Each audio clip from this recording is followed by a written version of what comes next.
Okay students, तो आज हम करने जा रहे हैं अगला अपना चैप्टर जो है दैट इज़ प्रोबेबिलिटी। नोट्स आपके पास पहुंच चुके हैं। ओके, और थो, थोड़ा सा हल्का सा डिफ़िकल्ट है ये प्रोबेबिलिटी का जो चैप्टर है, जो लास्ट ईयर हमने पढ़ा है उससे थोड़ी सी एडवांस लेवल की प्रोबेबिलिटी है।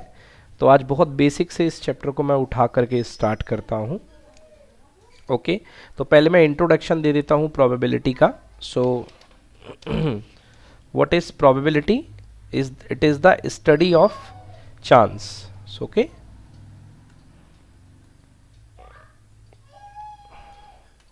so definition of probability के मैं यदि बात करूं, probability means क्या होता है बच्चों? study of chance, मतलब किसी चीज के होने की क्या चांसेस है। ओके, आज बारिश होगी, आज बारिश नहीं होगी, आज ओले गिरेंगे, आज ओले नहीं गिरेंगे, आज इंडिया मैच जीतेगा, आज इंडिया मैच नहीं जीतेगा। Such like of events we can answer mathematically in the terms of probability. Okay, so study of the chance in mathematical way. Okay, in mathematical way that is called probability. तो बच्चों सबसे पहले इसमें चीज आती है that is called experiment. Experiment क्या होता है? ओके, ऐसा कोई भी काम, एनी एक्ट विच या whose result is unknown, whose result is unknown okay, to a performer, जो ये परफॉर्म कर रहा है उसको अगर इसका रिजल्ट अननोन है that is called experiment. Example, अगर आप टॉस कर रहे हो किसी कॉइन को, toss of a coin, so toss of a coin a experiment because you know what may be the set of results. So either there may be a head or there may be a tail, but exactly you can't say that whether head will come or tail will come. Okay, so toss of coin is a experiment. Okay, so probability में सबसे पहली जरूरी चीज क्या आती है? that is called experiment. Experiment कोई बोलते हैं बच्चों ट्रायल, एक्सपेरिमेंट कोई बोलते हैं ट्रायल। ओके, एक्सपेरिमेंट के सेट ऑफ आउटकम्स पता होते हैं, एक्सपेरिमेंट के सेट ऑफ आउटकम्स को ही क्या बोलते हैं? The set of outcomes is called sample space. Sample space and it is denoted by capital S. So set of outcomes, what may be the possible outcomes? Like if you throwing a single coin, then there may be either head or a tail, so this set is called sample space. If you throwing a two coins, then there may be the combination like these: head head, head tail, tail head, tail tail. So sample space is the set of all possible outcome. Okay, so you can say the number of element in sample space ns equals to how much? 2 here, ns is equals to 4 here. These are elements of sample space, okay, or called total outcomes. Total outcomes, यहाँ पे 2 है, यहाँ पे 4 है। Okay, तो किसी भी experiment के टोटल जो पॉसिबल आउटकम्स हो सकते हैं उन सब का कलेक्शन होता है sample space, and sample space की टोटल जो एंट्रीज होती है that is called total outcomes. अब सैंपल स्पेस में से कुछ एलिमेंट को छांट लो तो बनती है event. So what is event? Actually event is the subset of sample space. Yes. So event may be given the name A or B or C or D, whatever you want to give. Okay, so A is the event, B is the event, C is the event, as your choice. So these all are the subsets of sample space. A is the subset of sample space, B is the subset of sample space, like C is the subset of sample space, and D is the subset of sample space. They may be equal subset भी हो सकते हैं, मतलब हो सकता है कि पूरे पूरे एलिमेंट कंटेन करे। Let's see an example, like you have a sample space, you throw 2 coins, then H H, head tail, tail head and tail tail. These are the possible outcomes. अब आपने एक इवेंट बनाई, what is event A? Event A का नाम दे दिया आपने, theoretically नाम देंगे आप। व्हाट इवेंट ए, आपने एक सिक्के को 2 बार टॉस किया and event A is given by coming of both the head of 2 heads, coming of 2 heads, then A may be what? See here, this is H H. So क्या दिख रहा है? आपने इवेंट किससे निकाली? इवेंट तो आपने सैंपल स्पेस से ही निकाली ना। इवेंट आपकी क्या सैंपल स्पेस से निकली है। अगर आपने कहा B, what is B? B आपने इवेंट का नाम बनाया, आपने कहा B is the event, B is the event of coming of at least 1 head, कम से कम एक हेड आने की इवेंट का आपने नाम दिया। देन आपकी चॉइसेस क्या बनेंगी? चॉइसेस बी इवेंट में आपकी चॉइस क्या बनेगी? आइदर एक हेड, सो हेड टेल भी आ सकता है, टेल हेड भी आ सकता है एंड हेड हेड भी आ सकता है, क्योंकि कम से कम का है, ज़्यादा से ज़्यादा नहीं कहा।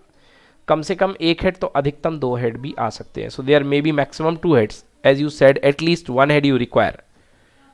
Okay, so this is the element event B, event B. So it is clearly evident here that event is the sample subset of the given sets, the subset of sample space. Yes, event is the subset of sample space. Event is the subset of sample space means event sample space में ही उठाई जाती है। Exactly. अगर आप पूरे की पूरी sample space ही उठा लो, मतलब अगर आपका इवेंट इस पूरा का पूरा सैंपल स्पेस बन गया, then that event is called sure event. उस समय वो जो इवेंट होगी वो क्या होगी? Sure event. आपने पूरा का पूरा एक्सपेरिमेंट ही उठा लिया है। पूरा का पूरा सैंपल स्पेस उठाने का मतलब आपने पूरा का पूरा एक्सपेरिमेंट ही ले लिया। लाइक आपने एक सिक्का फेंका, तो एक सिक्का फेंकने का सैंपल स्पेस बना आपके पास हेड एंड टेल। और अगर आप पूरा इसी का अगर आप सैंपल स्पेस ही उठा लोगे, ये पूरा का पूरा इसी को इवेंट आप बना दोगे कि मेरा ऐसे एक इवेंट है, तो क्या बनेगी? श्योर इवेंट, क्योंकि आपने पूरा का पूरा सैंपल स्पेस ही उठा लिया है। Okay, yes. सो ये कहलाती है इवेंट। सो देखिए यहां पर इवेंट के केसेस देख लो। अभी यहां पर आपने देखिए, so number of cases in A, अगर इस इवेंट का नाम ए है, so you can say N A. What is N A? N A equals to here coming of two head, 1 cases, only 1 है। यदि मैं बात करूं यहाँ पे number of element in set B, that is equal to 1, 2 and 3, so 3, ये हो गई आपके पास। सो अभी अपन ने क्या क्या पढ़ लिया? अपन ने पढ़ लिया सैंपल स्पेस एंड इवेंट पढ़ ली। नाउ फॉर्मूला आता है empirical formula of probability. So probability किसकी निकाली जाती है? प्रोबेबिलिटी इवेंट की निकाली जाती है। Like A is the event, तो किसी इवेंट ए के होने की probability that is equal to उस इवेंट के favourable cases divide by total cases. Okay, number of favourable choice divide by total choice. Okay, तो अभी हेड हेड का केस देखा था। सो अगर मैं हेड हेड वाली बात करूं, अगर मैं ए को हेड हेड कंसिडर करूं, सो यहां पे प्रोबेबिलिटी ऑफ ए कितनी बनेगी? 1/4। ओके, अगर मैं बी की बात करूं, बी मैंने लिया था coming of at least 1 head, so there are 3 cases in favour, head tail, tail head, head head. So then the probability is equals to 3/4. Okay, this is PA, this is PB. Okay, ये हो गई probability. Okay, अगर मैं बात करूं कि sample space की बात कर लूं मैं अगर, तो यदि मैं probability ऑफ सैंपल स्पेस ही निकाल लूं, तो भाई अगर इसमें सैंपल स्पेस क्या था? 1 2 3 4, सो टोटल एलिमेंट भी वही बनेंगे और फेवरेबल भी सेम हो जाएंगे। So 4/4 equals to 1। So sample space यानी कि पूरे के पूरे एक्सपेरिमेंट होने की प्रोबेबिलिटी क्या होगी? 1। ओके, तो किसी एक्सपेरिमेंट की ऑल टोटल प्रोबेबिलिटी 1 होती है, मतलब कि probability of sure event is always equal to 1, is always equal to 1, because you selected whole the experiment ना, कुछ ना कुछ तो होएगा ही, तो 1 हो जाएगा टोटल। ओके, तो ये कहलाती है अपनी, ये बेसिक प्रोबेबिलिटी की डेफिनेशन थी अभी तक जो हमने पढ़ा था। तो probability of any event A is equals to number of favorable cases in support with A upon total number of cases, Na upon Ns. And we also known that कि किसी के होने और किसी के ना होने की probability का sum हमेशा क्या होता है 1. The probability of happening plus probability of not happening equals to 1. This can also be written as PA plus P not A equals to 1. ये थी probability. यहाँ तक का probability का हमारा previous knowledge है. इस साल जो हमें mainly focus करना है वो है डिपेंडेंट वाला केस, मगर उसके पहले मैं आपको कुछ याद दिला देता हूँ फॉर्मूला. देखिए formula last year class 11th का N C R equals to factorial N upon factorial R N minus R. ये फॉर्मूला लास्ट ईयर प्रोबेबिलिटी में लगता रहा है. क्यों लगता रहा है, एग्जाम्पल देख लेते हैं. ओके, क्वेश्चन है find the probability of selecting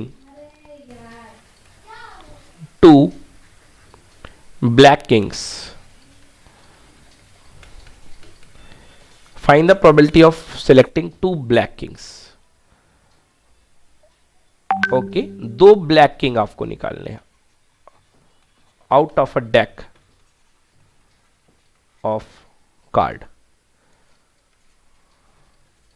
52 playing cards. Yes. आपके पास 52 ताश के पत्तों की गड्डी है, उसमें से दो पत्ते निकालने हैं और दोनों के ब्लैक किंग होने की प्रोबेबिलिटी क्या होगी. सो क्या निकालना है, प्रोबेबिलिटी टू ब्लैक किंग्स. याद दिलाता हूं, ये 11th क्लास में पढ़ा होगा. Two black kings, how many total card are there, 52. So as a base में आप क्या सेलेक्ट करोगे, 52 में से दो पत्ते खींचने हैं. So the number of ways of selecting of two cards out of 52 cards equals to 52 C2. ये हो गए कितने, ये हो गए total outcomes. But in favourable you need only black Kings. आपको ब्लैक किंग चाहिए, ब्लैक किंग चाहिए है आपको. ओके, तो ब्लैक किंग होते कितने भाई, दो ही तो होते हैं ब्लैक किंग. ओके, दो ब्लैक किंग हुआ करते हैं. कौन कौन से होते हैं, एक होता है अपने पास ये वाला ब्लैक किंग और that is called spade, and second black king ये होता है क्लब, ये वाला. ओके, दो ब्लैक किंग हुआ करते हैं. सो क्या हो जाएगा, दोनों में से दोनों को निकाल लो. So answer will be 2C2 out of 52 C2. Clear हुआ बच्चों की नहीं हुआ? Yes, sir. Okay. So this was the basics of probability. ये लास्ट ईयर तक हमारे ये बेसिक्स थे probability के, कि अगर हमें कुछ सर्टेन नंबर्स ऑफ कार्ड्स निकालने हैं, एलिमेंट्स निकालने हैं, तो हम इस तरीके से ये कॉम्बिनेशन का रूल लगाते थे. एनसीआर का फॉर्मूला नोट कर लीजिए सभी लोग. NCR equal to factorial N upon factorial N minus are.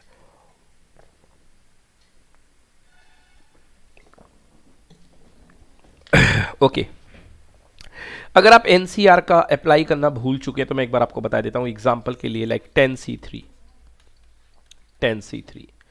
So 10C3 equals to factorial 10 upon factorial 10 minus 3 into factorial 3. Yes, क्या लगाया formula, factorial n upon factorial r and factorial n minus r. ये मैंने formula apply किया है. So make it simple. Factorial 10 को factorial 10 ही रहने दो. Factorial 10 minus 3 means factorial 7 and factorial 3. सो क्या करो, इसको छोटा करो. 10, 9, 8. अब आगे तो 7 की पूरी बारात जाएगी, तो बेटर है कि उसको फैक्टोरियल 7 लिख दो, क्योंकि नीचे भी फैक्टोरियल 7 बैठा है, तो उसको बढ़ाने से कोई मतलब नहीं है. And here you can write it 3, 2, 1. 7 से 7 क्या हो गया, कैंसिल. तो आंसर कितना आ गया, 10 into 9 into 8 divided by 3, 2, 1. So make it simplify, इसको आप लोग कर लेना. ये हो गया फैक्टोरियल 10C3 निकालने का तरीका. ये तो मेथड है. एक शॉर्ट ट्रिक सीधी सी चलती है, शॉर्ट ट्रिक 10C3 की. ये देखा करो, ये क्या है 3, तो ऊपर से 10 को 3 कदम पीछे लिखो, नीचे से 3 को 3 कदम पीछे लिखो. तो 10 को 3 कदम पीछे लिखोगे तो 10, 9, 8, और नीचे 3 को 3 कदम पीछे लिखो तो 3, 2, 1. देख लीजिए, यही था आंसर पीछे. 10, 9, 8, 3, 2, 1. तो करना कुछ नहीं है, ऊपर भी 3 कदम पीछे, नीचे भी 3 कदम पीछे, और आपका जो है कॉम्बिनेशन का आंसर इस तरीके से आ जाएगा। यस, ये कॉम्बिनेशन का आंसर आ जाएगा। अब चलिए, अब 12th क्लास की प्रोबेबिलिटी शुरू होती है। 12th क्लास की प्रोबेबिलिटी का मतलब, 12th क्लास की प्रोबेबिलिटी में टॉपिक क्या है हमारे सामने बच्चों? 12th क्लास की प्रोबेबिलिटी में पहला टॉपिक है बच्चों डिपेंडेंट इवेंट। डिपेंडेंट इवेंट, भाई डिपेंडेंट इवेंट का मतलब क्या होता है? देखिए जरा, डिपेंडेंट इवेंट का मतलब क्या होता है। आपके पास 52 ताश के पत्ते हैं, ताश के 52 पत्ते हैं। आपको इसमें से एक एक करके 1 बाई 1 आपको 2 किंग खींचने हैं, king 1 then king 2, 1 by 1 without of replacing the card. मतलब जो कार्ड निकाल लिया उसको रिप्लेस नहीं करना है, आपको 2 पत्ते खींचने हैं। अब देखिएगा जरा, आपने पहला किंग खींचा, फर्स्ट किंग खींचने की प्रोबेबिलिटी कितनी होगी? Total kings are there 4, so 4c1 divided by 52c1। से यस और no? Yes, sir. Yes. Yes, sir. So this answer will be 4 by 52. Okay, एक किंग आपका निकल करके आ गया। ओके, पहला किंग निकालने की प्रोबेबिलिटी 4 बाई 52। चलिए मान लीजिए किंग निकल गया, एक आ गया, वाकई में आपके हाथ में एक किंग आ गया है, 4 बाई 52। तो पहले प्रोबेबिलिटी आपकी जो आ रही थी 4c1 आउट ऑफ 52c1, यानी 4 बाई 52 थी। अब दूसरा पत्ता खींचते हैं, देखिए अब इसके बाद दूसरा किंग निकालते हैं। एक किंग निकल गया है, एक किंग आपने निकाल भी लिया, 4 में से पक्का एक किंग आपके जेब में आ चुका है। अब आप अगला किंग निकाल रहे हैं, प्रोबेबिलिटी ऑफ किंग 2। अब बताइए नया किंग निकालने के चांसेस ऑटोमेटिकली बढ़ जाएंगे या घट जाएंगे? सर घट जाएंगे। बिल्कुल बिल्कुल सही, क्योंकि अब आपके पास 4 किंग नहीं है, अब आपके पास 3 किंग बचे हुए हैं, और नीचे पत्ते कितने हैं? 51c1। 51। यस और no? Yes, sir. Yes. So P king 1 and probability of king 2 draw करने की जो probability that is equal to 3c1 upon 50, 51c1 that is equal to 3 by 51। तो देखिए पुराने कर्मों पर आपके आगे का भविष्य डिपेंड कर रहा कि नहीं कर रहा है? कर रहा है sir. That such like event is called dependent event। तो ऐसी इवेंट जो कि पुराने हो चुके रिजल्ट पे डिपेंड करती है उसको बोलते हैं हम डिपेंडेंट इवेंट। अब यदि ये तो हो गया डिपेंडेंट इवेंट का केस, जिसमें the new event depending somewhat on the previous event, your current event depending somewhat on your previous event, such type of event is called dependent event. Independent event देख लो भाई,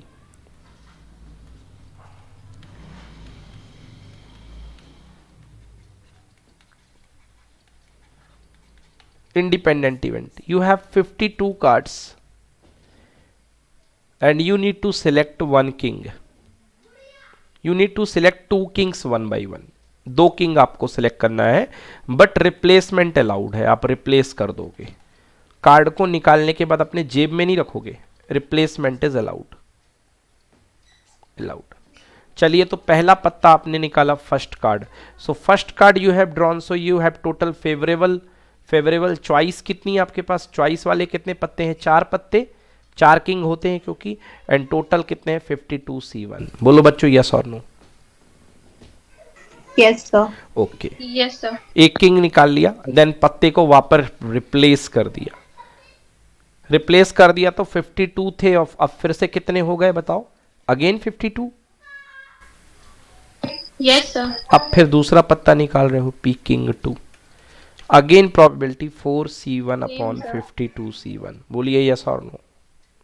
yes sir. Does there any impact of the previous event on the new event? No, no sir. कोई impact नहीं है, such type of events are called independent event. Such type of events are called independent event. तो हमारे syllabus में इस साल दोनों ही event है, हमें डिपेंडेंट इवेंट भी पढ़ना है, हमें इंडिपेंडेंट इवेंट भी पढ़ना है। तो चलिए अब देखते हैं कि डिपेंडेंट इवेंट और इंडिपेंडेंट इवेंट में क्या रिलेशंस हैं, और सबसे पहले हम पढ़ते हैं डिपेंडेंट इवेंट की probability. So our first topic is probability of dependent event.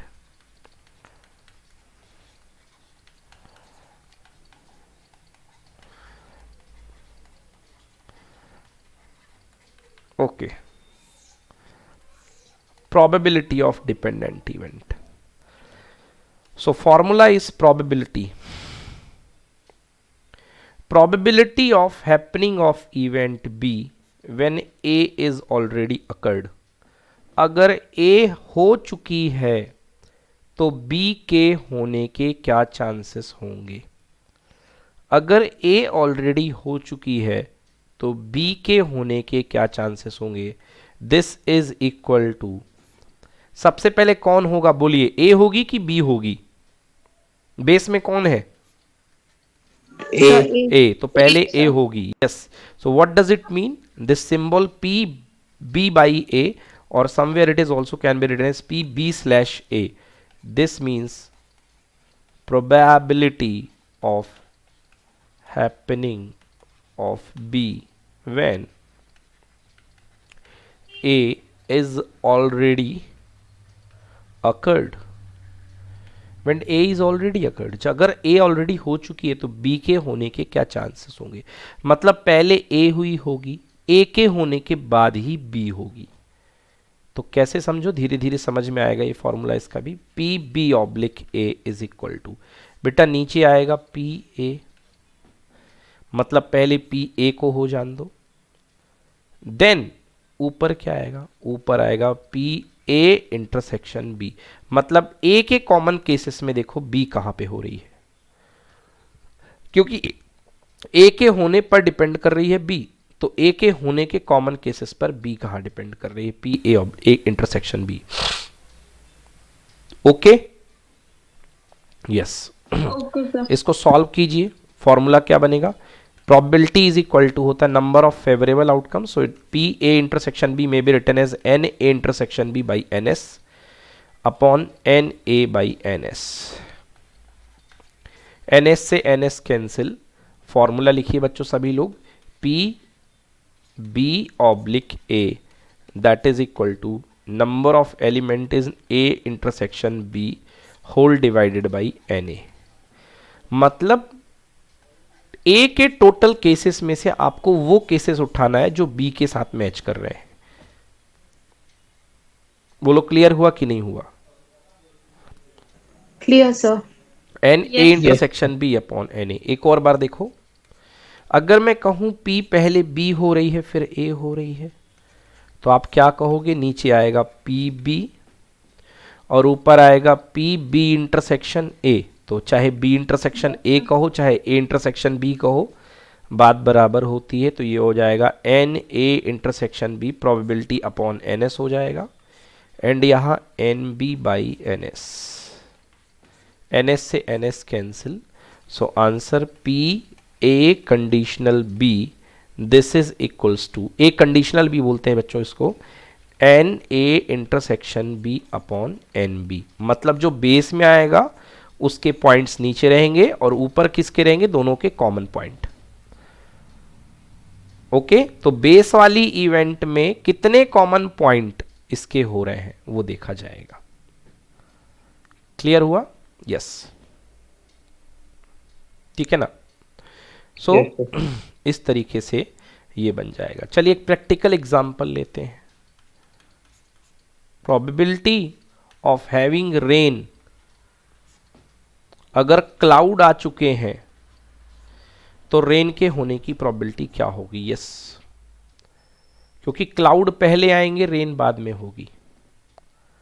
So that is equal to what? Number of cases of cloud coming, and here number of cases of cloud intersection rain. अकेले rain का case नहीं होगा, cloud और rain के common cases, कि cloud भी आए थे तब रेन कब हुई, तभी डिपेंडेंट इवेंट बनेगी कि क्लाउड आने के ऊपर रेन होने के क्या चांसेस है।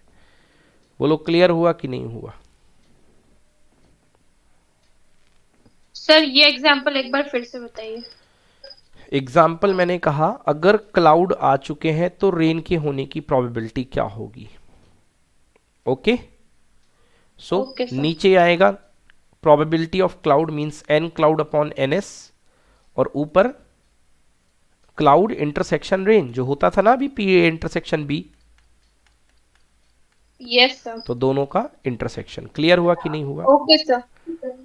Okay sir. यस तो दोनों का केसेस हो जाएगा। एग्जाम्पल के लिए okay if Dhoni made a 50 then what is the chances that India won. तो इंडिया के जीतने की प्रोबेबिलिटी क्या होगी अगर धोनी की 50 लगती है तो नंबर ऑफ केसेस नीचे बनाओगे तो N Dhoni whole divided by sample space all total outcomes, and यहाँ पे क्या आएगा एन धोनी के कॉमन केसेस इंडिया की विनिंग के साथ whole divided by S, S N S से N S cancel, answer Dhoni intersection India का winning case winning divided by N Dhoni. Any problem? आ गया समझ में? Yes sir. तो मेनली जो फॉर्मूला है उस पर आप देखिए, तो फॉर्मूला मेनली आपका है P A conditional B is equals to P A intersection B upon P B, और you can say N A intersection B upon N B, and if you write it P B conditional A, मतलब A के होने के ऊपर B के होने के क्या चांसेस है, सो ये बन जाएगा P B intersection A upon P A, that is equals to NB intersection A upon NA। हाँ जी समझ में आया कि नहीं आया? NB intersection A upon NA, ये हो गया। मेनली ये फॉर्मूले आपको याद रखने हैं। चलिए आइए इसके क्वेश्चंस देखते हैं। इसके क्वेश्चंस बहुत घुमा घुमा के आते हैं बच्चों। Okay see here the first question, given that E and F are the events such that PE is equals to 0.6, PE is equal to 0.6 and PF equal to 0.3 and P intersection F equal to 0.3, find PE conditional F and F conditional E। so very simple, भाई E conditional F बोल रहा है मतलब ऊपर आएगा E intersection F आएगा और नीचे आएगा PF। तो नीचे देखिए PF की वैल्यू रख दोगे। बोलो आया समझ में कि नहीं आया? Yes sir. PF conditional E मतलब ऊपर तो इंटरसेक्शन ही रहेगा, नीचे E आ जाएगा क्योंकि E होने के ऊपर F के होने के चांसेस निकालने हैं। से डन और not done? Done sir. Done. Done Okay, sir. see the next question. Compute PA intersection B if PB is equal to 0.5. Very simple यार, just put the values and find. Okay, see the next question. If PA equal to this, PB equal to this, then PA intersection. Find the value of PA intersection B. Yes sir.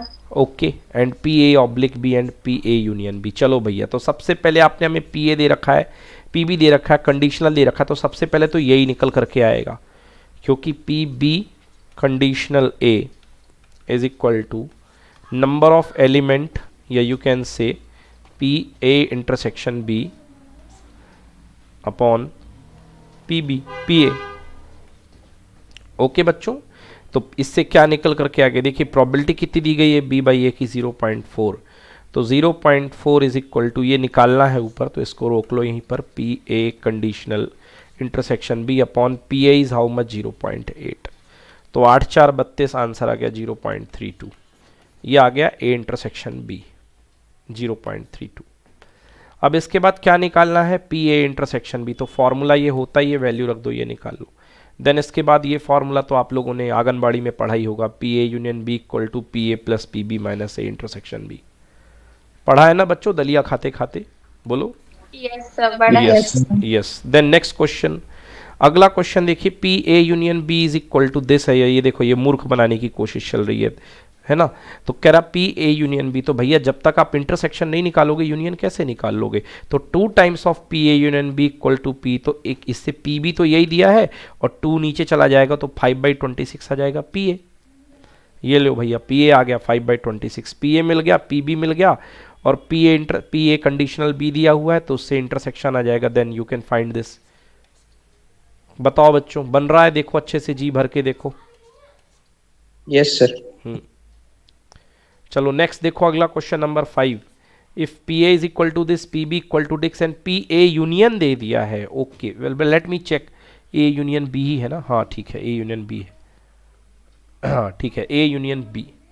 तो आपको क्या निकालना है, A intersection B. Okay A intersection B आपको निकालना है, तो ए union B दिया हुआ है और आपको ए इंटरसेक्शन बी निकालना है। कैसे निकालोगे यार, एक फॉर्मूला फिर वही आंगनबाड़ी वाला फॉर्मूला, ये निकल पी जाएगा। A plus P B minus P A intersection B. बोलो बच्चों, इससे ए इंटरसेक्शन बी आ जाएगा। Yes sir. A intersection B आ गया, अब इसके बाद क्या बचा, इसके बाद तो फिर कर ही लोगे, यस और no. Yes sir. Yes yes sir. Okay yes. Next question देखिए, अब एक्सपेरिमेंटल बेस्ड क्वेश्चन आ गए। Let's see the question number 6। चलो थोड़ी जगह बन गई और बड़ा कर लें इसको। A coin is cost 3 times. First where this ये इवेंट दी गई है। ओके क्या लिखना है इसमें, सैंपल स्पेस बनानी है क्या। क्वेश्चन कुछ समझ में ही नहीं आ रहा है इसमें क्या लिखा हुआ है। इवेंट तो निकाल करके धर दी है, ऊपर ई ऑब्लिक एफ तो नहीं बोला है।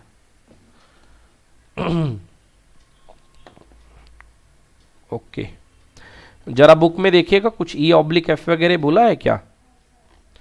ये तो क्वेश्चन केवल प्लेन दिख रहा है।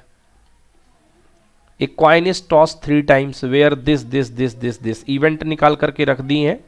अब निकालना क्या है इसमें, इसमें आई थिंक निकालना है ई ऑब्लिक एफ तीनों में। हाँ बोला नहीं है यहाँ पे, बुक में दिया होगा ई ऑब्लिक एफ। ठीक है बच्चों, क्लियर है बोलो। Yes sir clear. Yes sir. हाँ तो देख लीजिए बुक में यही लिखा होगा ई ऑब्लिक एफ, है ना। चलो तो इसको मैं कराता हूं आपको, ये देखो क्वेश्चन कैसे करेंगे ये वाला। तो एक कॉइन इज टॉस 3 टाइम्स, एक कॉइन को 3 बार टॉस किया गया है। तो भैया पहले टोटल सैंपल स्पेस लिख लो। अगर कॉइन को 3 बार टॉस करते हो then it may be head head head head head tail head tail head. Okay head tail head, then tail Tail, head, head head. head, then tail tail tail tail tail head, tail head tail and head tail tail. Okay, these are the total outcomes. अच्छी बात है भाई, ये total outcomes आ गए। अब देखिए इसमें 2 event बनाई गई हैं। Total number of element N S equal to कितना होगा बेटा, गिन लो 8 होंगे। और रूल होता है कि क्वाइन के आउटकम्स की पावर जितने भी क्वाइन है 3 तो 8 ही होगा, सदियों से 8 हो रहा है। अब देखिए ई इवेंट क्या है, ई इवेंट है head on the third toss, तीसरे टॉस में हेड आए। देखो भैया तीसरे टॉस में हेड कहाँ आ रहा है, इसमें आ रहा है, इसमें आ रहा है, इसमें आ रहा है, इसमें आ रहा है। So you can write these cases, head head head head tail head tail head head tail tail head. So how many cases there, Shruti? 4. Sir 4 sir. You getting head on the third toss. And second, heads on the first 2 cases. F. Okay, F वाली event बनानी है ना। F वाली event जगह कम पड़ गई, आगे बना देता हूं। F इक्वल टू क्या बोल रहा है, heads on the first 2 cases, मतलब 2 केस में शुरुआत में हेड आए। So head head tell, okay, and head head head. बोलो यही केस होंगे कि नहीं होंगे। यस सर यही होंगे। Okay yes sir. नाउ क्या पढ़ा है भाई, फॉर्मूला क्या निकालना अपन को, फॉर्मूला निकालना है पी ई ऑब्लिक एफ या एफ ऑब्लिक ई, जरा देखो बुक में क्या बोला गया है, पी ई कंडीशनल एफ या F conditional E, I think E conditional F बोला गया है, E conditional F, right, yes sir वही होगा sir. Okay, E conditional E conditional F बोला गया है, P E conditional F, okay. So P E conditional F equal to P E intersection F upon P F. So what, P E conditional F upon P F, sir वो formula लगा के use करना था बस, union वाला। नहीं नहीं, कोई यूनियन का फॉर्मूला यूज नहीं होगा, देखो ना, अरे यहीं कोई यूनियन की जरूरत ही नहीं है। ई और एफ के कॉमन केसेस देखिए, ई और एफ के कॉमन केसेस कौन कौन से हाँ हैं? सर वैसे ही होता है। देखिए, Yes, sir. ई में हेड हेड हेड आ रहा है, okay, and tail head head आ रहा है, तो दो केसेस हुए कॉमन, हुए कि नहीं हुए, बोलो बोलो यार बच्चों, दो केसेस हुए कि नहीं हुए कॉमन? Yes sir. हिमांशु, ई इंटरसेक्शन एफ और ई में और एफ में कॉमन केसेस देखो ना यार। Yes sir, yes. देखो भाई कॉमन केसेस, लियो ई भी देख लो साथ में आप, ये तो ठीक है, ओके, ये देखिए ई, ये ई है और ये एफ बैठा हुआ है। अब दोनों के कॉमन केसेस निकाल लो भाई, आप लोग लियो, निकाल ही लो कॉमन केसेस। इंटरसेक्शन मतलब क्या होता है, कॉमन केसेस, तो Yes, दोनों देखो, हेड हेड टेल इसमें भी है, हेड हेड टेल इसमें भी है, सर टेल हेड है ना?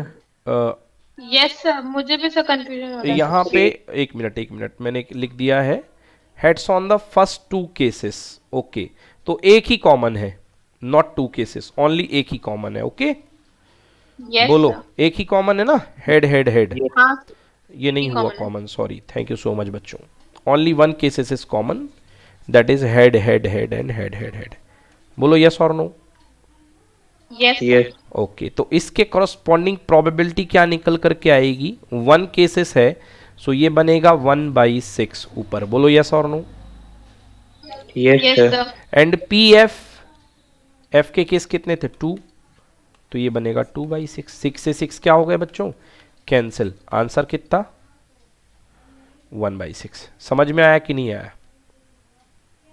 आया सर। ठीक है ना, एक वो सॉरी 1/2 लिखना था, मैंने 1/6 लिख दिया है, क्या 1/2 लिखना है, 6 2 तो कट गया, 6 कट गया है, सो आंसर विल बी 1/2, देखो ये 1 और ये 2, सर टोटल प्रोबेबिलिटी सर 1/8 होगी सर।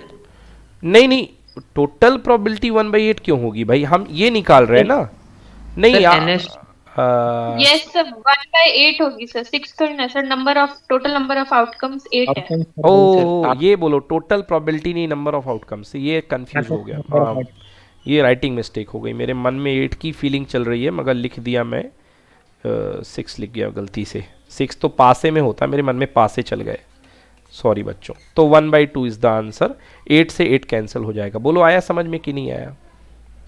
Yes sir. चलिए, एक तो ये तरीका था जिसमें आपने एक्चुअली क्या देखा, आपने यहाँ पे ये देखा कि E oblique F is equal to P E intersection F upon P F, बोलो यही देखा ना आपने, और इसकी वैल्यू केसेस निकाल के रखे। बट एक तरीका और है बच्चों, एक तरीका ये है कि इसको आप यदि ओपन करते हो तो number of element in E intersection F upon N F बचता है, बिकॉज एन एस से एन एस कैंसिल हो जाता है, बोलो हाँ, हाँ सर। ओके। यस तो तरीका ये है, लॉजिकल तरीका ये है कि आप एन एफ के केस देखो कि एफ के टोटल केस कितने हैं, ध्यान से देखो, मैंने 2 केस बताए थे, थे कि नहीं थे, यस सर थे। एफ के 2 केस थे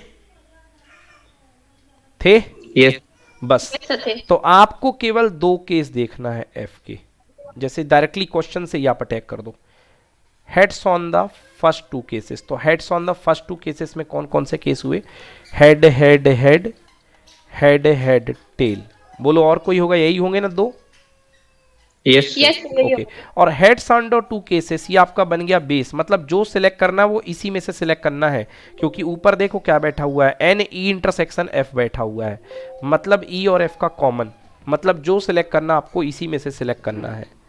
तो अब इसमें से ई को मिक्स करो और देखो कॉमन केसेस क्या है। ई क्या है भाई, ई क्या है क्वेश्चन में, ई क्या कह रहा है जरा देखिए क्वेश्चन में कहा है, क्वेश्चन कह रहा है heads on the third toss, question कह रहा है head on the third toss, मतलब इन्हीं दो केसेस में से देखिए थर्ड टॉस में हेड किसके पास है, एक ही केस के तो पास में है कि नहीं है बोलो भाई। Yes, sir, इतने में से इसी बेस इवेंट में से head on the third toss, third toss के पास हेड होना चाहिए। तो इस केसेस में से कितने केस हैं जो थर्ड टॉस में हेड दे रहे हैं, एक या दो? सर एक सर। एक ही तो दे रहा है भाई, तो डायरेक्टली आंसर क्या बनेगा 1/2। 1/2। समझ में आ गया। तो अगर आपको आपकी Yes. दो इवेंट पता है, नीचे वाली पता है, तो नीचे वाले का दूसरे वाले के साथ कॉमन केसेस ऊपर लिख दिया करो अपॉन नीचे वाले के टोटल केसेस, वही आपकी total probability, sorry conditional probability बनेगी। बोलो आ गया समझ में? यस सर आगे। चलिए, तो ये जो है इस तरीके से भाई आप